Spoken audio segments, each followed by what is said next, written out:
కొన్నిసార్లు మన జీవితం మీద కొంతమందికి విజయాలు వెళ్తూ ఉంటాయి. కొంతమంది మనల్ని చాలా ఏరియాస్లో డామినేట్ చేస్తూ ఉంటారు. మనం ఇబ్బంది పడుతూ ఉంటాం. మనం ఏమనుకుంటాం తెలుసా, దేవుడు ఎందుకు సహాయం చేయట్లేదు అనుకుంటాం. కానీ సిరియా దేశస్తులు ఇజ్రాయేలీలకు యాక్చువల్గా శత్రువులు. శత్రు రాజు యొక్క సైన్యాధిపతికి ఎవరు సహాయం చేశారు? యెహోవా దేవుడు సహాయం చేశాడు. బబులోను యూదా దేశానికి శత్రువు. యూదా దేశానికి బబులోను రాజు నెబుకద్నెజర్కి ఎవరు సహాయం చేశారు? యూదులు జయించడానికి యెహోవా సహాయం చేశాడు. రెండింటికి కారణం ఏంటి? విగ్రహం. మీ జీవితాల మీద లేకపోతే మన జీవితాల మీద మన శత్రువులకి అధికారం వస్తుంది అంటే, మన ప్రార్థన చేసిన అటువంటి పరిస్థితులు పోవట్లేదు అంటే జాగ్రత్తగా మన ప్రయారిటీస్, మన ప్రిఫరెన్సెస్ ఒకసారి చెక్ చేసుకోవాలి. మన జీవితంలో విగ్రహారాధన ఉంటే దేవుడు, లేకపోతే మన జీవితంలో లోకం యొక్క తప్పుడు సిస్టాన్ని మనం ఫాలో అవుతుంటే, లోకం యొక్క ఆచారాలు, లోకం యొక్క పద్ధతులు, లోకంలో ఉన్న ఫ్యాషన్ని మనం ఫాలో అవుతూ ఉంటే దేవుడు మన జీవితాన్ని తీసుకెళ్ళి ఎవరి చేతికి అప్పగిస్తాడు? మన శత్రువు చేతికి అప్పగిస్తాడు. చదవండి, ఇక్కడ దేవుని సామాన్యుడికి కనిపిస్తుందా? ఈ నయమాన్ ఏం చేశాడు? అతడు తన యజమానుని దృష్టికి ఘనుడై దయ పొందిన వాడాయను. అతడు మహాపరాక్రమశాలి అయి ఉండెను, కానీ అతడు కుష్ఠరోగి. ఆయనకేముంది? కుష్ఠరోగం ఉందా? సిరియనులు గుంపులుగా బయలుదేరి ఇజ్రాయేలు దేశము మీదికి పోయి ఉండిరి. వారచ్చటి నుండి ఒక చిన్న దాని చెరగొని తేగా అది నయమాను భార్యకు పరిచారము చేయుచుండెను. సో ఇది స్టోరీ అండి. బిగినింగ్ నయమాన్ అనే ఆయన సిరియా దేశం రాజు యొక్క సైన్యాధిపతి. ఈయనకి ఎవరు విజయాలు ఇస్తా ఉన్నారు? యెహోవా దేవుడు విజయాలు ఇస్తా ఉన్నాడు. అయితే వీళ్ళు ఇజ్రాయెల్ దేశానికి దండెత్తి వెళ్ళినప్పుడు ఇజ్రాయెల్ దేశం నుంచి ఒక చిన్న అమ్మాయిని తీసుకొచ్చారు. ఈ చిన్న అమ్మాయి ఏం చేస్తూ ఉంది? ఈ నయమాను భార్య దగ్గర సర్వెంట్గా పనిచేస్తూ ఉంది. అయితే ఈ నయమానికి ఏముంది? కుష్ఠరోగం ఉంది. ఈ నయమానికి ఇంత విక్టరీ ఉంది, కానీ నయమానికి కుష్ఠరోగం ఉంది. అయితే ఈ చిన్న అమ్మాయి ఏం చేస్తుందంటే వాళ్ళ నయమాను వైఫ్కి చెప్తుంది. ఏమని చెప్తుంది అంటే, మా దేశంలో ఒక దైవజనుడు ఉన్నాడు, ఎలీషా అనే దైవజనుడు. ఆయన దగ్గరికి వెళ్తే అయ్యగారి కుష్ఠరోగం తగ్గిపోతుందని చెప్తే, ఈ భార్య వెళ్ళి ఎవరికి చెప్పింది? భర్తకు చెప్పింది. ఈ భర్త వెళ్ళి ఎవరికి చెప్పాడు?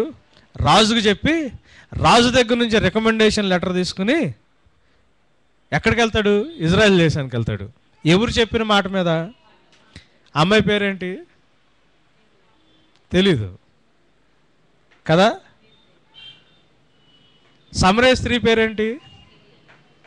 తెలీదు. వ్యభిచారంలో పట్టబడి దేవుడి కోసం జీవితాన్ని అర్పించిన పేరేంటి?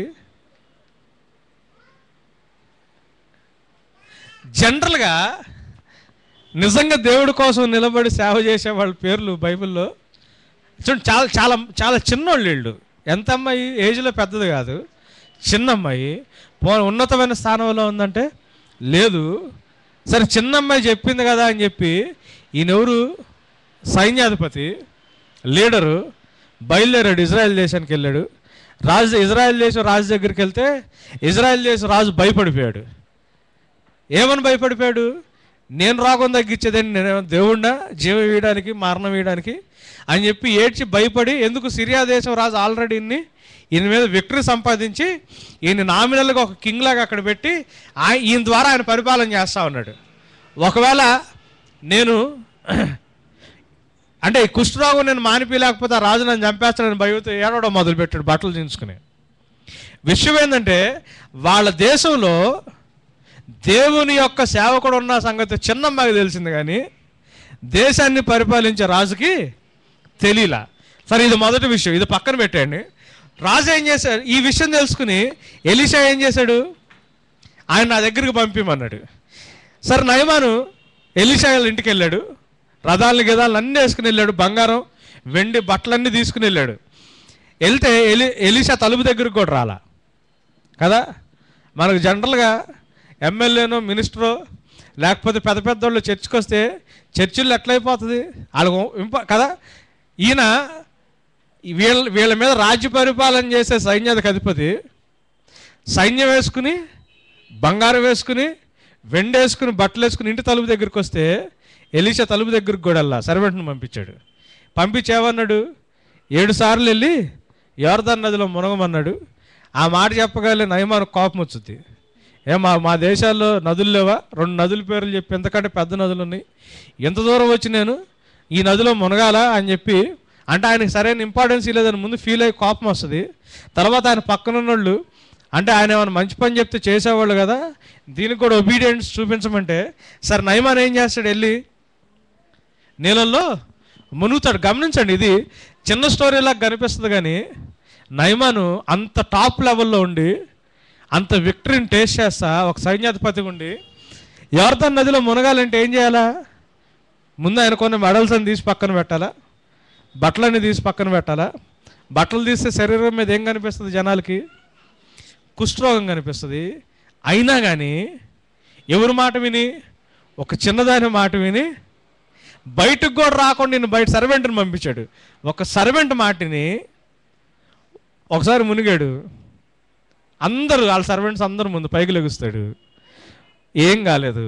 రెండోసారి మునుగుతాడు, పైకి లెగుస్తాడు, ఏం కాలేదు. అది జనరల్గా ఎట్లుంటుంది చెప్పడు ఫీలింగ్? మూడోసారి మునుగుతాడు, లెగుస్తాడు, ఏమీ కాలేదు. ఆరోసారి ఆయనకి ఎట్లుంటుంది? అందరి ముందు అవమానం కదా. అంత అవమానంలో కూడా 7 సార్లు మునిగి పైకి లెగుస్తాడు. 7ఓసారి ఎప్పుడైతే లెగుస్తాడో ఆయన శరీరం చిన్నపిల్లల శరీరం వలె మొత్తం హీల్ అయిపోతుంది. హీల్ అయిపోగానే ఎలీషా దగ్గరికి వచ్చి ఏమంటాడంటే, భూప్రపంచం మొత్తం మీద మీలాంటి దేవుడు ఇంకొక దేవుడు లేడు, మీ దేవుడే నిజమైన దేవుడు అని ఒప్పుకుని ఈ కానుకలు అంగీకరించమని బంగారాన్ని వెండిని బట్టలు ఇవ్వడానికి ట్రై చేస్తాడు. ఎలీషా ఏమంటాడు, నాకొద్దు, తీసుకెళ్ళిపోమంటాడు, నాకు అవన్నీ అవసరం లేదంటే. ఆయన ఏమని వాగ్దానం చేసి వెళ్తాడంటే, నా దేశానికి వెళ్ళిన తర్వాత కూడా నా దేవతకు నేను మొక్కను కానీ నీ దేవుడికి నేను ఆరాధన చేస్తానని చెప్పి వాగ్దానం చేసి వెళ్ళిపోతాడు. గమనించండి, దేవుడు తెలియని అతను టాప్ పవర్లో ఉన్నాడు. ఒక చిన్న అమ్మాయి మాట విని ఒబీడియన్స్ చూపించాడు, విధేయత చూపించాడు. 7 సార్లు మునగమన్నా సిగ్గుపడకుండా అవమానకరంగా ఉన్నా కానీ 7 సార్లు మునిగాడు. దేవుడు నిజమైన దేవుడిని అంగీకరించాడు, స్వస్థత పొందాడు. ఆ దేవుడిని ఆరాధిస్తానని చెప్పి మారిన మనిషిగా వెనక్కి వెళ్తా ఉన్నాడు. అయితే ఎప్పటి నుంచో ఎలీషా దగ్గర ఒక సర్వెంట్ ఉన్నాడు ఇంట్లోనే. ప్రాబ్లమ్ నయమాని సర్వెంట్ని గెహాజీని గమనిస్తే తెలుస్తుంది. ఎప్పటి నుంచో గమనించండి, ఏలియా దగ్గర నుంచి వెళ్ళిపోయేటప్పుడు ఎలీషా నీకేం కావాలని అడిగితే నీ మీద ఉన్న 2 ఆత్మ నాకు ఇవ్వమంటే ఏలియా మీరు లెక్కేస్తే 8 మిరకల్స్ చేస్తే ఎలీషా 16 మిరకల్స్ చేస్తాడు బైబిల్ మొత్తంలో. ఈ మిరకల్స్ అన్నీ దాదాపు దగ్గరుండి చూస్తున్నాడు ఎలీషా. సారీ, ఎవరు? గెహాజీ, ఈయన సర్వెంట్. చూశాడు. కానీ ఎక్కడి నుంచో వచ్చినోడు తనను తాను తగ్గించుకుని స్వస్థత పొందడానికి కావాల్సినంత తగ్గింపు చూపించాడు. కానీ నిజమైన సేవకుడితో జీవించేవాడు దగ్గర ఆడ బుద్ధిని సరి చేసుకోవాలి. ప్రాబ్లం అది. వెనకదారిలోంచి వెళ్ళి గబగబా నయమాన్ దగ్గరికి వెళ్ళి, బాబు నువ్వు ఎలగాలని 2 ప్రవక్తలు వచ్చారు నేర్చుకోవడానికి. ఈయనెవరు బేసికల్గా గెహాజీ ఉట్టి సర్వెంట్ మాత్రమే కాదు, ప్రవక్త. ఈ ఎలీషాకు ఒక స్కూల్ ఉండేది, ప్రవక్తల స్కూలు. అంటే మన భారతదేశంలో పాత దినాల్లో ఈ గురుకులం విద్య ఎట్లుంటుందో, గురువుకి సేవ చేస్తా విద్య నేర్చుకుంటారు, అట్లానే నేర్చుకునేవాళ్ళు. సో గెహాజీ ప్రవక్త కూడా. ప్రవక్త స్కూల్లో ఎలీషా దగ్గర ఆ ప్రవక్తగా ఆ డిసైపుల్షిప్ నేర్చుకుంటా శిష్యరికం చేస్తా జీవిస్తున్నాడు. అంటే నిజమైన దేవుని ఆరాధన తెలుసు, నిజమైన దేవుని గురించి అన్నీ తెలుసు. ఆ దేవుణ్ణి సేవిస్తున్న సేవకుని యొక్క జీవితాన్ని కూడా గమనించి చూసి అద్భుతాలు చూస్తున్నాడు ఆయన. వెనక్కి 2 వచ్చారు ప్రవక్తల స్కూల్లో జాయిన్ అవ్వడానికి. వాళ్ళ దగ్గర ఏమీ లేదు, నాకు కానీ మా యజమానికి కానీ వద్దు, కానీ వాళ్ళిద్దరికి తీసుకురమ్మన్నాడు అని చెబితే, సరే ఈ బంగారాన్ని వెండిని బట్టలు తీసుకెళ్ళమంటాడు. అవి తీసుకుని ఇంటికి తీసుకెళ్ళి ఇంట్లో దాచిపెట్టి మళ్ళీ ఏం తెలియనట్టు వచ్చి ఎలీషా ముందు వచ్చి నిలబడతాడు. ఏం తెలియదని ఎలీషా ముందు వచ్చి నిలబెట్టినప్పుడు ఎలీషా అడుగుతాడు, ఎక్కడికి వెళ్ళావంటే అక్కడికి లేదంటాడు. ఎక్కడికి లేదన్నప్పుడు ఏం జరిగిందో చూడండి. అంతటా ఎలీషా వానితో, ఆ మనుషుడు తన రథము దిగి నిన్ను ఎదుర్కొనుటకు తిరిగి వచ్చిన. ఎన్నో వచనం చెప్పండి. 26 అండి, 5:26. 26 చదవండి. అంతటా ఎలీషా వానితో, ఆ మనుషుడు తన రథము దిగి నిన్ను ఎదుర్కొనుటకు తిరిగి వచ్చినప్పుడు నా మనసు నీతో కూడా రాలేదా? ద్రవ్యమును, వస్త్రములను, ఒలీవ చెట్ల తోటలను, ద్రాక్ష తోటలను, గొర్రెలను, ఎడ్లను, దాసీలను సంపాదించుకొనుటకు ఇది సమయమా? ఏమన్నాడు చూడండి. గెహాజీతో అంటున్న మాట ఏంటి? నువ్వు నా దగ్గర ట్రైనింగ్ ఉన్నావు, దేవుని వాక్యాన్ని నేర్చుకుంటా నా దగ్గర ట్రైనింగ్ ఉన్నావు, నువ్వు ట్రైనింగ్ తీసుకుంటున్నావు. ఏమన్నాడు ఇంకొకసారి చదవనమ్మా. అంతటా ఎలీషా వానితో, ఆ మనుష్యుడు తన రథము దిగి నిన్ను ఎదుర్కొనుటకు తిరిగి వచ్చినప్పుడు నా మనసు నీతో కూడా రాలేదా? నా మనసు నీతో కూడా రాలేదా అంటున్నాడు. నువ్వు నాతో ఉన్నావు, నా దగ్గర శిష్యరికం చేస్తున్నావు, యజమాని దగ్గర ఉన్నావు, యజమాని మనసు నీ మనసు ఒకటిగా అవ్వలేదా అని అడుగుతున్నాడు. యేసు ప్రభు దగ్గరికి వస్తున్నావు, సంఘానికి వస్తున్నావు, మినిస్ట్రీకి వస్తున్నావు, మన మనసు యేసు ప్రభు మనసులాగా మారిందా మారలేదా? మారిందా మారలేదా? యేసు ప్రభు ఈ లోకంలో ఎలా ఆలోచించారో మనం ఈ లోకంలో జీవిస్తున్నప్పుడు యేసు ప్రభు మనసు నీతో ఉందా? చెక్ చేసుకోండి. గెహాజీ తప్పిపోవడానికి కారణం ఏంటి తెలుసా? దేవుని మనస్సు లేకపోతే యజమాని మనస్సు గెహాజీతో లేదు. మనస్సు అని తెలుగులో ఉంటుంది కానీ ఇంగ్లీష్లో మనసు ఉన్న చోట ఏముంటుందని చెప్పాను? మైండ్ అని చెప్పాను. ఆలోచనలు, మైండ్. అంటే నువ్వు నాలాగా ఆలోచించట్లేదా గెహాజీ అని అడిగాడు. నీ మనసు నాతో లేదా, నా మనసు నీతో లేదా అంటే అర్థం ఏంటంటే నాలాగా నువ్వు ఆలోచించలేకపోయావా అన్నాడు. నువ్వు నాతో ఉంటున్నావు కదా, నాతోనే గడుపుతున్నావు కదా, నా ఇంట్లోనే ఉంటున్నావు కదా, నా మినిస్ట్రీలో నువ్వు పార్ట్ కదా, నా సంఘంలో నువ్వు సభ్యుడు కదా, నేను ఇచ్చిన ప్రతిదాన్ని నువ్వు పంచుకుంటున్నావు కదా, నేను చెప్పినట్టు నీ తలంపులు లేవా అంటున్నాడు. రోమిలకు రాసిన పత్రిక 12:2 దేవుడు చెప్పిన మాట ఇదే. సంపూర్ణము, ఉత్తమము, అనుకూలమైన దాన్ని వెతికి పరీక్షించి మనసు మారి రూపాంతరం చెందాలా. నా మనసు నీతో రాలేదా అన్నాడు.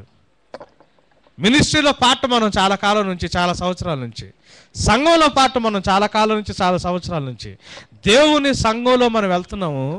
మన మనసు ఎవరి మనసులాగుంది? మన ఆలోచనలు ఎవరి ఆలోచనలాగున్నాయి? మన తలంపులు దేని గురించి ఉన్నాయి? నాన్న ఇక్కడ కరెంట్ ఇది ఉంది నాన్న, జాగ్రత్త. మన ఆలోచనలు దేనిలాగున్నాయి? మన మనసు దేనిలాగుంది? వాడు డబ్బులు తీసుకుని నీ దగ్గరికి వచ్చినప్పుడు నా మనసు నీతో రాలేదా అంటున్నాడు. లోకంలో మీ ఫ్రెండ్స్ కానీ, మీ పరిస్థితులు కానీ, మీ జనాలు మీకు ఎదురైనప్పుడు నా మనసు నీ దగ్గర ఉందా లేదా అంటున్నాడు. నా ఆలోచనలు అంటే నా ఆలోచన లెక్కలు నువ్వు ఎందుకు ఆలోచించలేకపోయావు గెహాజీ అంటున్నాడు. అండ్ నెక్స్ట్ మాట ఏమంటున్నాడు చూడండి. ద్రవ్యములను, వస్త్రములను, ఒలీవ చెట్లను, తోటలను, ద్రాక్ష తోటలను, గొర్రెలను, ఎడ్లను, దాసీలను సంపాదించుకొనుటకు ఇది సమయమా? ఈ దేనికి సమయం? మనం ఉన్న సమయం ఎట్లాంటి సమయం? మనం ఉన్న సమయం ఎట్లాంటి సమయం? మంచి ఉద్యోగాలు తెచ్చుకుని, బాగా మార్కులు తెచ్చుకుని, ఉద్యోగాలు తెచ్చుకుని, సంపాదించుకుని, ఇల్లు కట్టించుకుని, పిల్లల్ని మంచి స్కూల్లో చదివించుకుని, వాళ్ళకి పెళ్ళిళ్ళు చేసి వాళ్ళు బాగా సెటిల్ అయ్యి మంచి పేరు తెచ్చుకోవడానికి మనం ఉన్న సమయం ఇప్పుడు అదే సమయమా? ఎంతమంది తెలుసు మనం ఉన్న సమయం ఎట్లాంటి సమయం? మనం ఉన్న సమయం ఎట్లాంటి సమయం?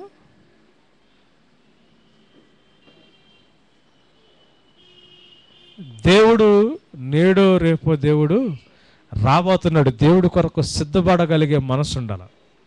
మనకున్న సమస్యని వచ్చే దేవుని కొరకు సిద్ధపరచుకునే మనసు ఉండాలి. చదవండి అమ్మది, కంటిన్యూ చేయండి. కాబట్టి నయమానునకు కలిగిన కుష్టు నీకును నీ సంతతికి సర్వకాలము అంటియుండును అని చెప్పగా చదవండి. వాడు మంచు వలె తెల్లనైన కుష్టము కలిగి ఎలీషా ఎదుట నుండి బయటికి వెళ్ళిపోయాను. ఎలీషా దగ్గర నుంచి బయటికి వెళ్ళిపోయాడు.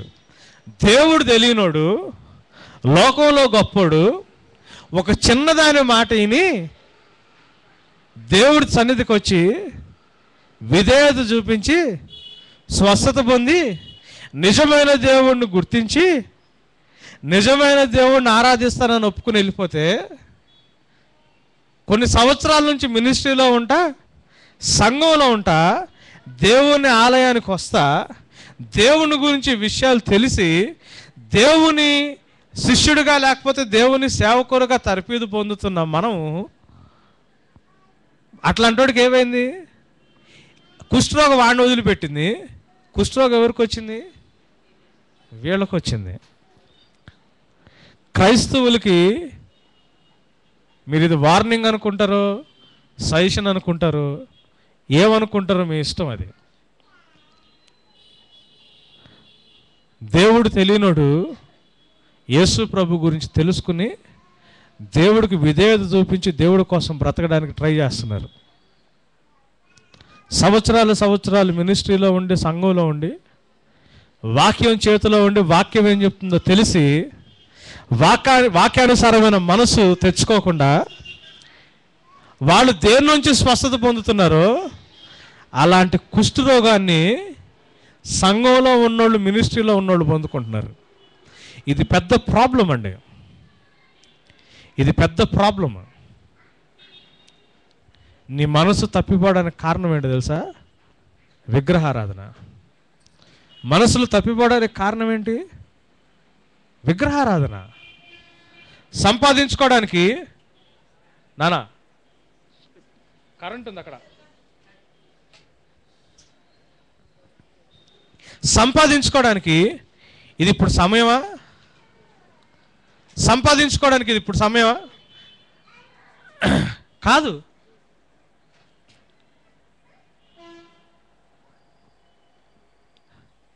సంపాదించుకోవడానికి ఇది సమయమా? కాదు. దేని ప్రకారంగా జీవించాలా? మీ ఆలోచనలు ఎట్లయిపోతున్నాయి? దేని వైపు ఉంది ఆలోచన? దేవుడు తెలియనోడు బాగుపడుతున్నాడు. యేసు ప్రభు తెలియనోడు, తప్పుడు పనులు చేసేవాళ్ళు చెట్టెక్కుతున్నారు. దూరం నుంచి యేసు ప్రభు వైపు చూస్తున్నాడు. యేసు ప్రభు మన మధ్యలో ఉండి వాళ్ళని చూస్తున్నాడు. వాళ్ళ ఇంటికి వెళ్తున్నారు, వాళ్ళ ఇంటికి స్వస్థత ఉంది. యేసు ప్రభుతోనే జీవించి యేసు ప్రభుతో పాటు బ్రతికే మనము ఆ యేసు ప్రభుని మన జీవితాల్లో మిస్ అయిపోతున్నాం. యేసయ్య ఒక సత్యాన్ని మాట్లాడుతూ ఉంటాడు. యేసు ప్రభు 40 రోజులు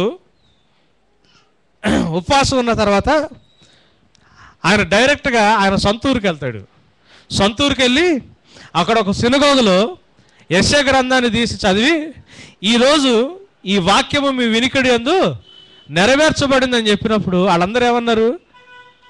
అరే ఈయన నజరేయుడైనా యేసు కాదా? యోసేపు కుమారుడు కదా? Is he not the son of a carpenter Joseph అని చెప్పి యేసు ప్రభు నా మాట అంటున్నప్పుడు యేసు ప్రభు అక్కడ ఒక విషయాన్ని చెప్తా ఉన్నాడండి. లూకాసు వార్త 4వ అధ్యాయం చూడండి. లూకాసు వార్త 4వ అధ్యాయం చూడండి, 26-27 వచనాలు చూడండి. లూకాసు వార్త 4వ అధ్యాయము. ఏలియా దినముల యందు 3 ఏండ్ల 6 నెలలు ఆకాశము మూయబడి దేశమందంతటను గొప్ప కరువు సంభవించినప్పుడు, గమనించండి, ఏలియా రోజుల్లో 3.5 సంవత్సరాలు ఆకాశం మూయబడి పెద్ద కరువు వచ్చింది కదా. ఆ సమయంలో చదవనమ్మా. ఇజ్రాయేలులో అనేక మంది విధవరాండ్రు ఉండినను, ఇజ్రాయేలు దేశంలో అనేక మంది విధవరాళ్ళు ఉండినను, ఏలియా సీదోనులోని సారెపతు అను ఊరిలో ఉన్న ఒక విధవరాలి యొద్దకే గాని మరి ఎవరి యొద్దకు పంపబడలేదు. ఎందుకు పంపబడలేదు? ఎందుకు పంపబడలేదు? ప్రవక్త సొంత ఊరిలో పనికిరాడని యేసు ప్రభు చెబుతా ఈ ఎగ్జాంపుల్ చెప్పాడు. 3.5 సంవత్సరాలు వర్షాలు లేక కరువు వచ్చిన సమయంలో ఇజ్రాయెల్ దేశంలో చాలామంది విధవరాళ్ళు ఉన్నారు, కానీ ఏలియా చెబితే విధేయత చూపించే విధవరాళ్ళు ఒక్క కూడా లేదు. అది రీజను. ఏలియా చెప్పే మాటలు గ్రహించి ఏలియా చెప్పే మాటలు అనుసరించే వాళ్ళు ఒక్కళ్ళు కూడా లేరు. అందుకని విధేయత చూపించామా, ఎక్కడో ఉంటే ఆమె దగ్గరికి ఏలియా పంపించబడ్డాడు. ఇది ప్రస్తుతం సంఘాల్లో మినిస్ట్రీలో ఉన్న ప్రాబ్లము. ఇది సంఘాల్లో మినిస్ట్రీలో ఉన్న ప్రాబ్లము. మినిస్ట్రీలో సంఘంలో అనేక మంది ఉన్నారు, కానీ మన లీడరో లేకపోతే మన కాపరు చెప్పే మాటలు మనం పెద్దగా పట్టించుకోం. మొదట్లో వచ్చిన కొత్తలో బాగానే ఉంటుంది, కానీ విని విని విని ఆయన చెబుతానే ఉంటాడు, మనం వింటానే ఉంటాం, మనకు అది అలవాటు అయిపోద్ది. ఎక్కడున్నది ఇక్కడే మర్చిపోతాము. ఇంటికి వెళ్ళిన తర్వాత మన జీవితం మంది అయిపోద్ది. చర్చ అయిపోయిన గంట తర్వాత మన పరిస్థితులు వేరుగుంటాయి. యేసు ఏమన్నాడు తెలుసా అండి? అనేక మంది విధవరాళ్ళు ఆ టైంలో ఇజ్రాయెల్ దేశంలో ఉంటే ఏలియా వీళ్ళెవ్వరి కోసం పంపబడి, ఎందుకు పంపడలేదు? దేవుడు హృదయాంతరంగాల్ని ఎరిగినోడు. మనం దేవుడిని అంగీకరిస్తామో లేదో దేవుడికి తెలుసు. ఏలియా చెప్తే ఒబీడియన్స్ చూపించడానికి, విధేయత చూపించగలిగే విధవరాళ్ళు ఎవరు అక్కడ లేరు. ఎందుకు? ఏలియా అడిగింది చిన్న విషయం కాదు. ఏమన్నాడు సారాపతి విధవరాలతో? ఒక్కటే కొంచెం పిండి మాత్రమే ఉంది, అది ఒక్క రొట్టె చేసుకుని నేను నా కొడుకు తినేయడం, నెక్స్ట్ రాత్రికి చచ్చిపోవడమే అంది. అయితే ముందు నాకు చేసి పెట్టమంటూ ఒక్క క్వశ్చన్ చేయకుండా ముందు ఎవరికి చేసింది? ఏలియాకు చేసింది. అటువంటి కమిట్మెంట్, అటువంటి ఒబీడియన్స్ ఉన్న విధవరాళ్ళు ఇజ్రాయెల్ దేశంలో లేరు. ఎందుకు అంటే ఏలియా అక్కడ వాళ్ళకి చీప్. ఎందుకు? రోజు చూస్తున్నారు ఆయన్ని, రోజు వింటున్నారు ఆయన మాటలు. ఆయన లైఫ్లో చూసినప్పుడు చాలా వీక్ పాయింట్స్ కనిపిస్తూ ఉంటాయి. ఆయన చెప్పే వాక్యమే కాదు, మన వాక్యం చెప్పే దేవుడు వాక్యం మనిషి చెప్తే దేవుడు ఏం మాట చెబుతున్నాడు అని కాదు, చెప్పేవాడు అట్టంటాడు అని చూస్తాం మనం. ప్రాబ్లం అది. దేవుడు ఈరోజు నాతో ఏం మాట్లాడుతున్నాడు కాన్సెప్ట్ బాద్ది. చెప్పేవాడికి ఎన్ని వీక్నెస్లు ఉన్నాయి?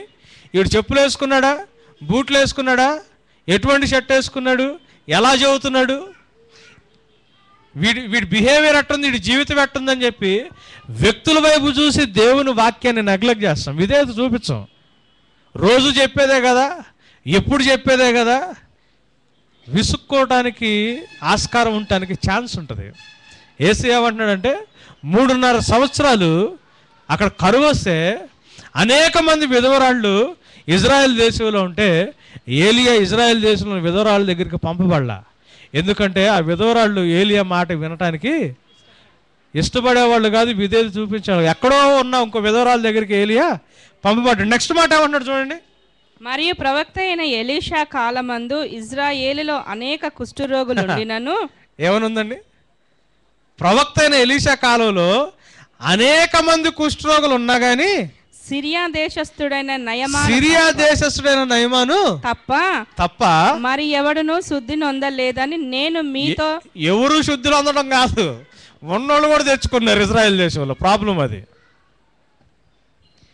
ఇంతకు ముందు వాళ్ళు కుష్ఠరోగం పోవడం కాదు, ఫ్రెష్గా దేవుడి దగ్గర సేవ నేర్చుకుంటున్న వాళ్ళు కూడా వాళ్ళు కూడా తెచ్చుకున్నారు. కారణం ఏంటి తెలుసా?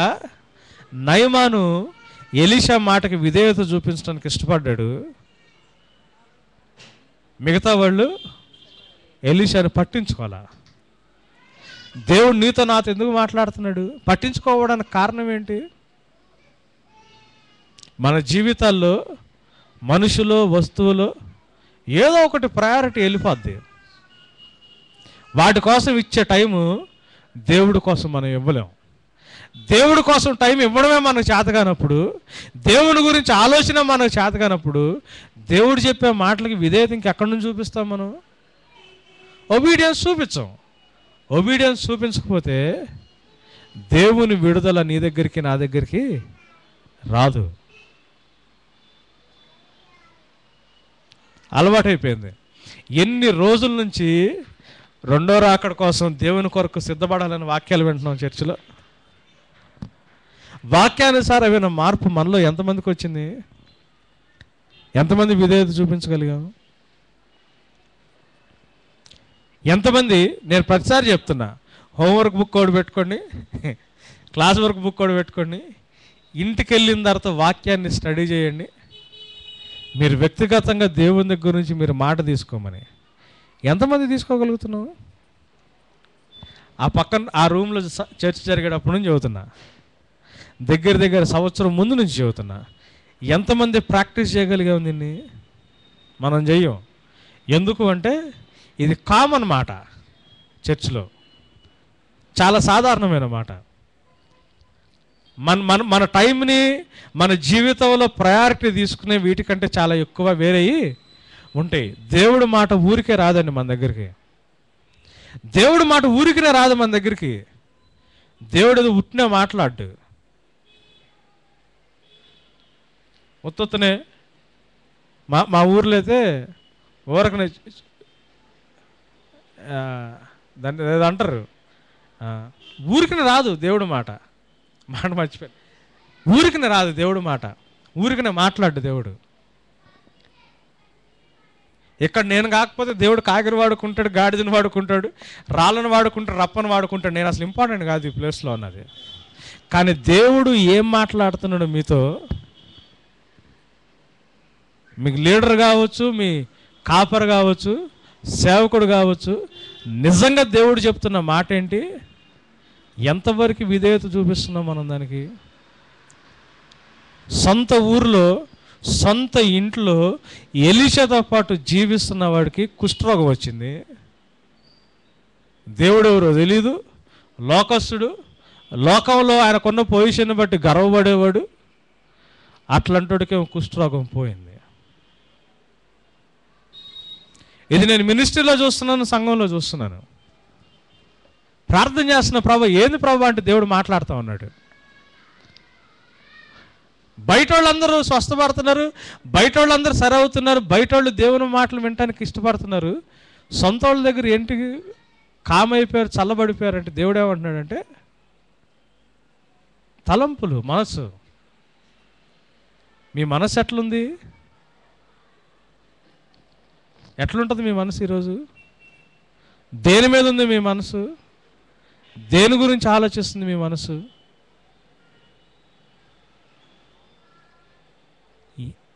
మీ మనసులో దేవుని వాక్యం ప్రాముఖ్యమైన స్థానాన్ని సంపాదిస్తుందా, లేకపోతే మీ ఆలోచనలు, మీ తలంపులు ప్రాముఖ్యమైన స్థానాన్ని సంపాదిస్తున్నాయా? గమనించండి, మీరు చర్చిలోనే ఉండొచ్చు, మన చర్చి మంచి చర్చి కావచ్చు, నేను పర్లేదు మంచి పాస్టర్ని అవ్వచ్చు పొరపాటున, ఎన్ని మంచి ఉన్నా మన మనసు, మన మైండ్, మన ప్రిఫరెన్సెస్ కరెక్ట్ లేకపోతే అంత బలమైన సేవకుని దగ్గర పనిచేసే సేవకుడికి కుష్ఠరోగం వచ్చింది. అటువంటి సేవకుడు లేని దేశంలో ఉన్న నయమానికి స్వస్థత వచ్చింది. అంటే సంఘంలో లేకుండా, మినిస్ట్రీ లేకుండా బయట ఉన్న వాళ్ళకి స్వస్థత వస్తుంది. సరైన సంఘంలో సరైన మినిస్ట్రీ ఉన్న మనకేమొస్తుంది? కుష్ఠరోగం రావడానికి ఛాన్స్ ఉంటుంది. యేసు ప్రభు కూడా అన్నాడు, నేను అందరిని కాపాడగలిగాను కానీ ఒక్కడిని కాపాడలేకపోయాను అన్నాడు. ఆయన ఎవరు? యేసు ప్రభు మినిస్ట్రీలో బయట ఉన్నాడా, మినిస్ట్రీ లోపల ఉన్నాడా? యేసు ప్రభు ఎడం చేతి పక్కన ఎప్పుడు ఎవరు కూర్చునేవాళ్ళు? యూదా ఇస్కరియోతు కూర్చునేవాడు. యేసు ప్రభు తినే ప్లేట్లోనే ఈయన కూడా తినేవాడు. యేసు ప్రభు తినే రొట్టెనే విరుచుకుని ఈయన కూడా తినేవాడు. యేసు ప్రభు చెబుతానే ఉన్నాడు, మీలో ఒక్కడు నన్ను అప్పగిస్తాడు, అప్పగిస్తాడు, అప్పగిస్తాడు. వింటానే ఉన్నాడు. నేను రొట్టె విరిచి ఎవరికి ఇస్తాడో వాడే నన్ను అప్పగిస్తాడని చెప్పి ప్రభురాత్రి భోజనం రోజు మొట్టమొదటి దేవుని శరీరాన్ని విరవబడిన రొట్టెని ఎవరు తీసుకున్నారు? చెప్పిన తర్వాత కూడా తీసుకున్నాడు. తీసుకుని ఏం చేశాడు? యూదా బయటికి వెళ్ళాడు. అప్పుడు సైతాను యూదాలోకి దూరింది, కానీ అప్పుడు దాకా యూదా ఇస్కరియోతులోకి సైతాన్ రాలా. Then Satan entered into Judas అని ఉంటుంది, చాలా క్లియర్గా ఉంటుంది బైబిల్లో. అప్పుడు దాకా సైతాన్ గడి యూదా ఇస్కరియోతులోకి రాలా. ఎప్పుడు వచ్చాడు సైతాను? దేవుడు చెప్తున్న మాటలు విని విని విని విని విని నెగ్లెక్ట్ చేసి కమ్యూనియన్ బ్రెడ్లో ఫస్ట్ పార్ట్ తీసుకున్న యూదా ఇస్కరియోతు విరవబడిన రొట్టె దేనికి గుర్తు? శిక్ష పొందిన దేవుని శరీరానికి గుర్తు. అది దేనికి గుర్తు? మన అతిక్రమ క్రియ దోషాలను బట్టి ఆయన శరీరము, మనం చేసిన పాపానికి రావాల్సిన శిక్ష శరీరం మీద పడింది. అంటే ఆయన పాపానికి శిక్ష, ఆయన అతిక్రమ దోషాలకి శిక్ష, వాడికి క్షమాపణ. అది తిన్నాడు, అది తిని బయటికి వెళ్ళాడు తెలిసి, నేను ఈ రొట్టె ఎవరికి ఇస్తానో వాడే నన్ను అప్పగిస్తానన్నాడు దేవుడు. అంత అది మర్మం కాదు, అది క్లూ కాదు దేవుడు ఇయడం, డైరెక్ట్ చెప్పేశాడు. డైరెక్ట్ చెప్పినా కానీ ఆయన వెళ్ళాలనుకున్న వేలోనే ఇంతకుముందే అనుకున్నాడు, వెళ్ళి మాట్లాడి డబ్బులు తీసుకోవాలని. దేవుడు సన్నిధిలో ఉన్నా కానీ, దేవుడు మాట్లాడుతున్నా కానీ ఆయన ఇంతకుముందు ఏమనుకున్నాడు అదే చేశాడు. చర్చ్కి వచ్చే ముందు, మినిస్ట్రీలోకి వచ్చే ముందు, పాస్టర్తో మాట్లాడే ముందు, మీరు ఏమనుకుంటున్నారో ఇక్కడ నుంచి వెళ్ళిన తర్వాత, మీ సేవకుడినో మీ లీడర్నో కలిసి వెళ్ళిన తర్వాత కూడా మీరు అదే అనుకుని అదే కంటిన్యూ చేశారనుకోండి, ఎవరు దూరుతారు మీలోకి?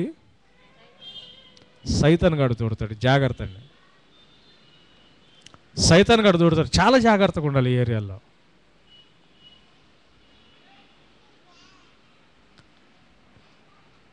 దేవుడు ఎందుకు మనల్ని ఒక సంఘానికి, ఒక మినిస్ట్రీకి ఎందుకు పెడతాడో మనం జాగ్రత్తగా గమనించుకోవాలి.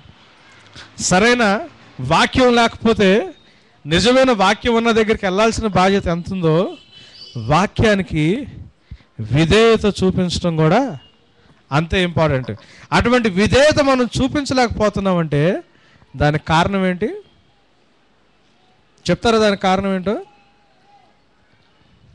విగ్రహారాధన. ఎంతమంది ఉన్నారు విగ్రహారాధన చేసేవాళ్ళు?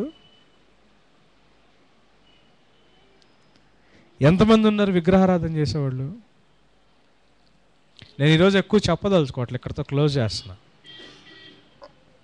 ఎంతమంది ఉన్నారు మనలో విగ్రహారాధన చేసేవాళ్ళు?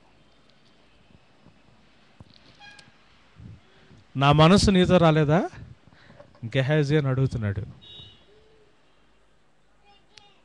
దేవుని మనసు కలిగి జీవిస్తున్న వాళ్ళు ఎంతమంది ఉన్నారు? చర్చిలో నువ్వు చాలా ఇంపార్టెంట్ మెంబరు కావచ్చు, మినిస్ట్రీలు ఇంపార్టెంట్ మెంబరు కావచ్చు. విగ్రహం ఉందా? ఇంపార్టెన్స్, ప్రయారిటీ దేవుడికి కాకుండా ఇంకా దేనికన్నా ఇస్తున్నావా?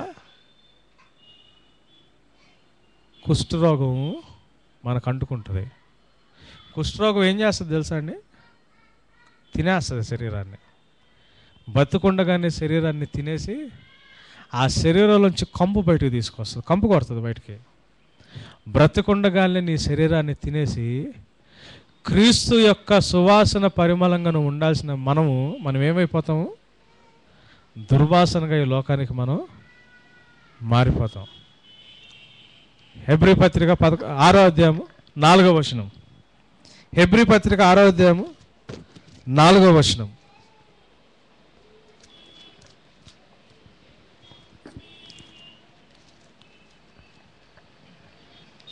చదువుతారా? ఒకసారి వెలిగింపబడి పరలోక సంబంధమైన వరమును రుచి చూచి, స్లోగమ్మా, ఒకసారి వెలిగింపబడి పరలోక సంబంధమైన వరమును రుచి చూచి పరిశుద్ధాత్మలో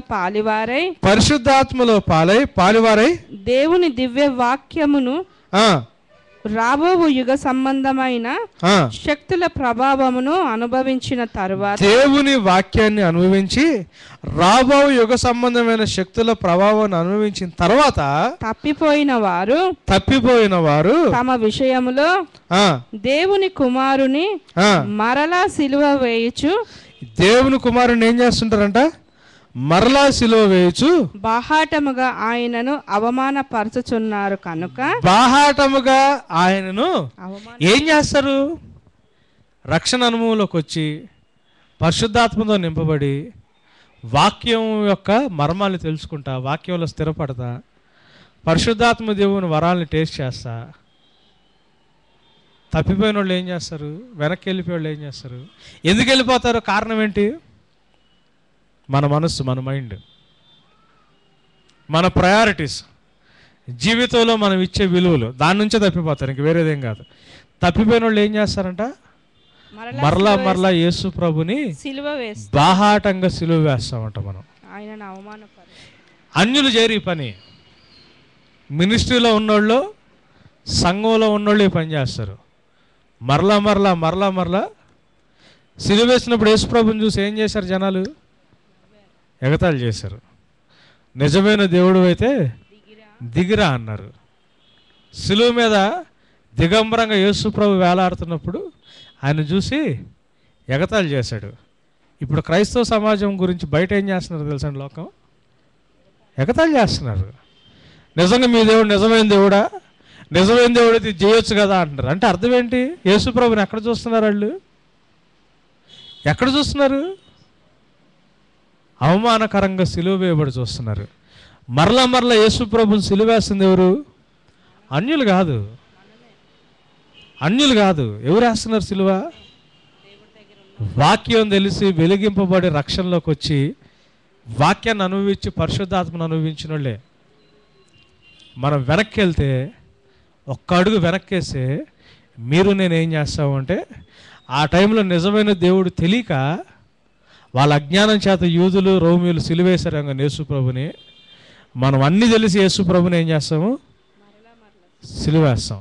సిలువ వేయుచున్నారు కనుక ఏమంటున్నాడండి నెక్స్ట్ మాట? మారు మనసు పొందునట్లు, మళ్ళీ మారు మనసు పొందినట్లు అట్టి వారిని మరలా నూతన పరచుట అసాధ్యము. అటువంటి వారిని మరలా నూతన పరచుట అసాధ్యము. అంటే గెహజీకి ఆ కుష్ఠరోగం పోవడం అసాధ్యము. ఇంట్లో ఉండి తప్పిపోయిన పెద్ద కుమారుడు వెనకరాడం అసాధ్యము. మిరియమ్మ అహరోను ఎవరు? మోషేకి మిరియం ఏమవుద్ది? అక్క అవుతుంది కదా. అహరోను బాగా క్లోజు, అవునా? మోషే మినిస్ట్రీలో ఎవరికి కుష్ఠరోగం వచ్చింది? ఎవరికి వచ్చింది కుష్ఠరోగం? మోషేకి బాగా క్లోజ్ ఉన్న వాళ్ళకి వచ్చింది, మిగతా వాళ్ళకి రాలా. కోరహ ఎవరు? కోరహ ఎవరు? బామ్మర్ది, అవునా? ఎవరు ఎవరు ఎవరి మీద దేవుడు తీర్పు వచ్చింది? కోరహ మీదకి వచ్చింది, మిగతా వాళ్ళ మీదకి రాలా. తెలియని రెబీలియన్లో బ్రతుకుతుంటాం, వ్యతిరేకతలో బ్రతుకుతుంటాం. మినిస్ట్రీలో, సంఘంలో సేవకుడికి కానీ లీడర్కి కానీ దేవుడికి కానీ మీరు నేను ఎంత క్లోజ్ అని కావచ్చు. మనం ఎంత క్లోజ్ అయితే మనం అంత జాగ్రత్తగా ఉండాలని గుర్తుపెట్టుకోవాలా. ఎంత క్లోజ్ అయితే అంత బాధ్యత ఉంటుందని గుర్తుపెట్టుకోవాలా. సంఘంలో మీ స్థానాన్ని గురించి మీకు తెలిస్తే మీకు అంతే సంఘంలో బాధ్యత ఉందని, మినిస్ట్రీలో మీ స్థానం ఏంటో మీకు తెలిస్తే అంతే బాధ్యత మీకు మినిస్ట్రీలో ఉందని, ఏమాత్రం అవిధేయత చూపించినా అవిధేయత మీ విగ్రహారాధన బట్టి వస్తుంది, మీ ప్రయారిటీస్ని బట్టి వస్తుంది. చూపించిన దేని నుంచి అయితే లోకం యేసు ప్రభు నుంచి రక్షణ పొందుతుందో దాంట్లోనే మనం పడి నాశనం అయిపోతాం. విగ్రహారాధన చాలా డేంజరస్. కళ్ళు మూసుకుందామా? కళ్ళు మూసుకుందామా? కళ్ళు మూసుకుందామా?